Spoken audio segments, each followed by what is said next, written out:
Telugu digital media network లో political కేటగిరీలో number 1 కేవలం 72 గంటల్లో 1,50,00,000 వ్యూస్ పైగా పాపులర్ టీవీ నెట్వర్క్. నమస్తే, వెల్కమ్ టు తెలుగు బావుటి. ఇప్పుడు మనతో పాటు ఉన్నారు బీజేపీ సీనియర్ నాయకురాలు జయశ్రీ గారు ఉన్నారు. మేడం, తెలంగాణలో బీఆర్ఎస్ని ప్రజలు పక్కన పెట్టేసి కాంగ్రెస్కి పట్టం కట్టారు. కాంగ్రెస్ పార్టీ పవర్లోకి వచ్చింది. సో బీజేపీ కూడా దాదాపుగా మీరు ఆశించిన సీట్లు రాని పరిస్థితి, 8 సీట్లకే బీజేపీ ఉన్న పరిస్థితి. కాంగ్రెస్ గెలుపు అనేది ఎట్లా చూస్తారండి? కాంగ్రెస్ గెలుపు వాళ్ళ అదృష్టం అంతే. ఎందుకంటే వాళ్ళు ఏమాత్రం కష్టపడలేదు. ప్రజల్లో వాళ్ళు ఎప్పుడు కూడా అంటే ప్రభుత్వం ఏర్పడిన 18 నుండి 2018 నుండి ఎలక్షన్స్ అయినప్పటి నుండి ఇప్పటివరకు కూడా ప్రజల్లోకి వెళ్ళి ఎవరైనా కష్టపడ్డారంటే ఓన్లీ బీజేపీ పార్టీ మాత్రమే.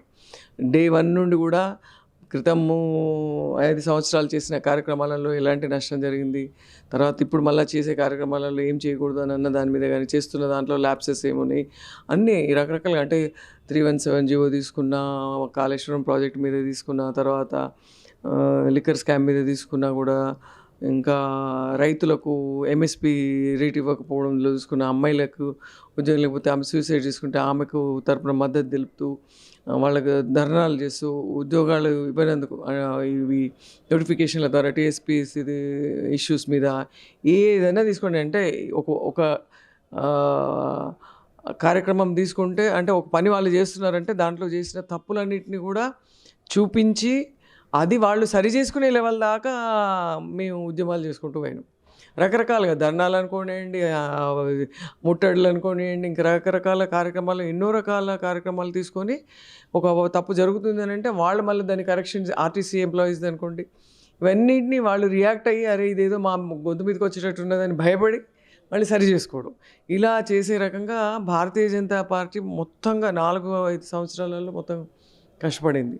సో అది ఆ క్రెడిట్ ఇవాళ వాళ్ళు కూర్చున్నా కూడా ఆ క్రెడిట్ మాకే పోతుంది.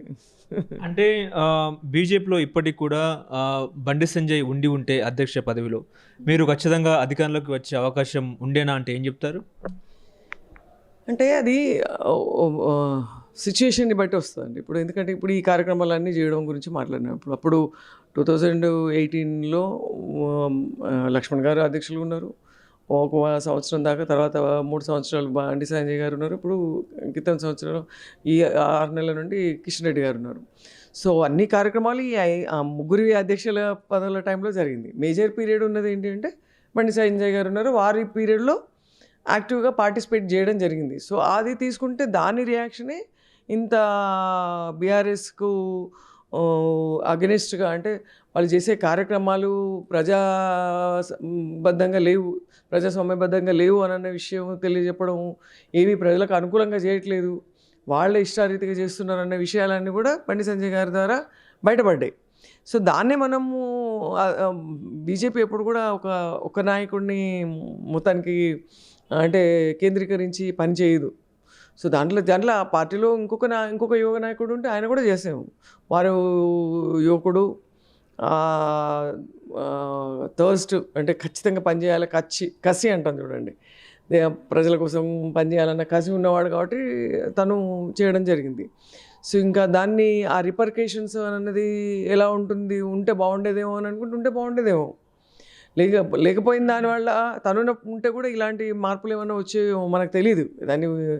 దాని కొరకే పోయినాము అని అనడం మాత్రం కరెక్ట్ కాదు. అలా అంటే ఇప్పుడు ప్రజలు ఎక్స్పెక్ట్ చేసింది ఏంటంటే, అసలు మేజర్గా ఎక్స్పెక్ట్ చేసింది వాళ్ళు ఒక నాయకుడిని మార్చడం అన్నది ఒక విషయం అయితే, రెండో మేజర్ విషయం అది ఇప్పుడు ప్రభుత్వానికి అగెనిస్ట్గా పనిచేస్తున్నాము అని అన్నప్పుడు ఆ ప్రభుత్వం మీద చర్యలు ఎవరు తీసుకోవాలా? తప్పు చేస్తున్నారు. ఇప్పుడు లిక్కర్ స్కామ్ తీసుకున్నాము, ఇటు కాళేశ్వరం ప్రాజెక్టు తీసుకున్నాము, ఇంకా ఎన్నో అవినీతి కార్యక్రమాలు జరుగుతున్నాయి ప్రభుత్వంలో. చాలా అసలు డబ్బు రొటేషన్ అనేది చిట్టీల కంపెనీలలో వాటిలలో వీటిలలో డబ్బుల రొటేషన్ అని ఉంటుంది.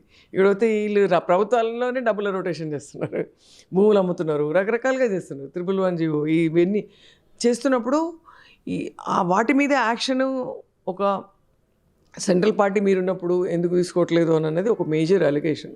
అంటే ప్రజల్లో వీళ్ళకి ఒక అపనమ్మకం అనేది ఏర్పడ్డది, అది లింక్ చేసుకొని. అంటే వాళ్ళ మీద యాక్షన్ తీసుకోకపోవడం, బండి సంజయ్ గారిని మార్చడము, ఇదంతా ఏదో జరుగుతుంది అని అన్న ఇంటర్ప్రిటేషన్లో చదువుకున్న వాళ్ళు పిల్లలు అందరూ, వీళ్ళు అందరూ ఎంప్లాయీస్ అందరూ ఒక ఆలోచన చేసేసి ముందు ఏదైనా కానీ బీజేపీ మీద 100% అభిమానం అన్నది ఎక్కడా పోలేదు.